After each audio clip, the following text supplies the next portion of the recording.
My name is Matthew Maher, and in light of the upcoming elections, I want to set out to answer this question. What is the Christian's role in relation to citizenship? As Christians, we are citizens of heaven, but that doesn't negate our responsibility to participate in our civic duty as citizens here on earth. As pilgrims, we should operate solely under a biblical worldview, which means we affirm that the Bible is the lens through which we unapologetically view the world and the filter by which every issue of life is run through. And the Word of God commands us to be salt and light to the culture around us. Why salt? Salt engages the decaying culture and preserves it. Light? Light exposes the darkness and overcomes it. Even in the midst of a pagan Babylonian system, the prophet Jeremiah said, "Seek the peace of the city where you are placed and pray to the Lord for its peace. Because if the city is at peace, you will have peace." In other words, if we are the salt of the earth, then the church is to delay the decay of the day by being in the way. I know that's a lot. So how do we delay the decay of the day? Well, we ourselves must be rightly governed by the way. George Washington stated, "It is impossible to rightly govern a nation without God and the Bible." This statement is still true. It is impossible to rightly govern self without God and the Bible. And if our souls and society are not being governed by the Bible, it won't be long before both are given over to Babel. You see, when we divorce moral rule from our civil rule, we get arbitrary rule, which leads to tyrannical rule.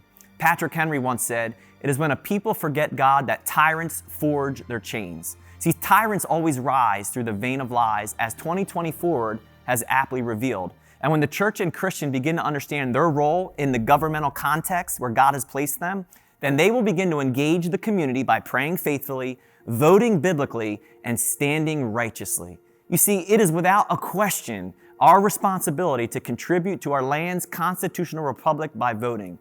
With New Jersey's elections quickly approaching, we need Christians to be vigilant, to evaluate the candidates' policies well over their personality. The divide and differences of these policies have never been clearer.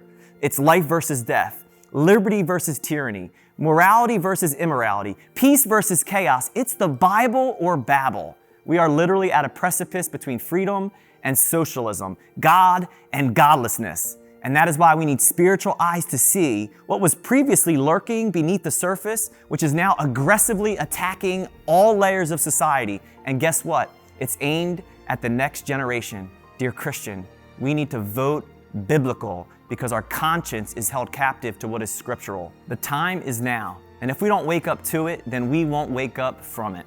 In the words of Samuel Adams, let each citizen remember at the moment he is offering his vote that he is executing one of the most solemn trusts in human society for which he is accountable to God and his country. That's the truth. My name's Matthew Maher, and may God bless America.